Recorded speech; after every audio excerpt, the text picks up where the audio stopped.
आध्यात्मिक जीवन में परम आवश्यक ईश्वर स्मरण। स्वामी सत्यरूपानंद। संसार परिवर्तनशील है। हम रामकृष्ण भावधारा में भगवान की लीला में विश्वास करते हैं। पूर्व जन्म में पुण्य करने से मनुष्य योनि मिलती है। मनुष्य के जीवन का उद्देश्य यह है कि ईश्वर के चरणों में भक्ति हो जाए। वेदांत कहता है मनुष्य योनि मिली है तो ईश्वर प्राप्ति का प्रयत्न करो।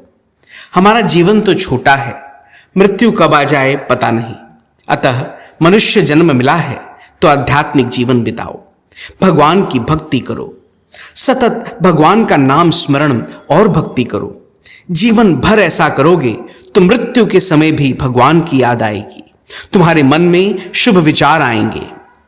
मैं और मेरा ये है माया। आध्यात्मिक जीवन में सत्संग करो।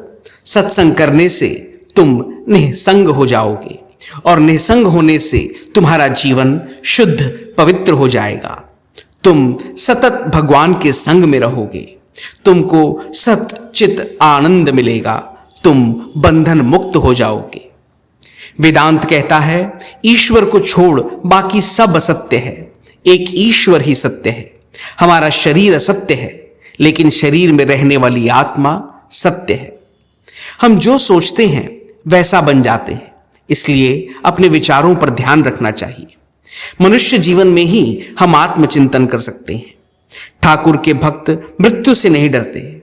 मृत्यु के बाद वे रामकृष्ण लोक में जाएंगे। संसार में हम जो चाहते हैं वह हमारे मन जैसा मिलता नहीं है। लोग अपने मन जैसा चाहते हैं किंतु होता भगवान के मन जैसा है। सब कुछ भला बुरा भगवान की इच्छा से ही होता है। इसलिए भगवान ने हमें जहां भी रखा है, जैसा भी रखा है, उसी में हमको संतुष्ट रहना है। जो अपनी आत्मा में ही संतुष्ट है वही आनंद में रह सकता है। आनंद हमारा स्वरूप है, लेकिन गलत सोच के कारण हम निरानंद हो गए हैं।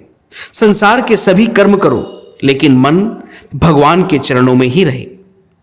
मृत्यु हमारे जीवन का अंत नहीं है। जब तक जी रहे हैं तब तक सत्कर्म करें, दूसरों को आनंद में रखने का प्रयत्न करें और सबसे प्रेम करें। ईश्वर को अपना समझकर सतत ईश्वर का स्मरण करते रहें। आध्यात्मिक जीवन के लिए यह परम आवश्यक है। मृत्यु के बाद यही सब कुछ छूट जाएगा, लेकिन हमारे साथ केवल सत्संग, सतचिंतन, भगवान का चिंतन, ये अच्छे कर्म ही साथ जाएंगे। सारे वेदांत का सार यही है कि पूर्व जन्मों के शुभ कर्मों से हमें मनुष्य जन्म मिला है, तो इसी जन्म में हमें ईश्वर की प्राप्ति करनी है। हम मनुष्य हैं तो हम में विवेक की शक्ति है। विवेक से हमें अच्छे और बुरे का विचार करना है। हम इस जन्म में भटके हुए हैं और हम आनंद को खोज रहे हैं। आनंद तो हमारे पास में ही है। जगत की व्यर्थता और परमार्थ की सार्थकता को देखें। हमें विवेक का उपयोग करके सच्चित आनंद की अनुभूति करनी है। जो परमानंद की अनुभूति करना चाहते हैं उन सत्संग करने वाले साधक साधिकाओं का जीवन शुद्ध पवित्र होना चाहिए। पवित्रता रखने के लिए अपनी मां का चिंतन करना चाहिए। श्री मां शारदा की आंखों की ओर देखकर उनसे प्रार्थना करना। श्री मां में समर्पण है, पवित्रता है, सेवा भाव है। इसलिए सतत उनके चिंतन से मन पवित्र और भगवान की ओर जाएगा। हम कितना भी नाम जप करें, तपस्या करें, लेकिन संबंधियों के लिए मन में मोह आ जाता है जो बंधन का कारण है। जीवन में सुख दुख आए तो हम शांति पूर्वक सहन करें। भगवान का नाम जप करते करते दुख नहीं रहेगा और मन में शांति का अनुभव होगा। ओम शांति शांति शांति।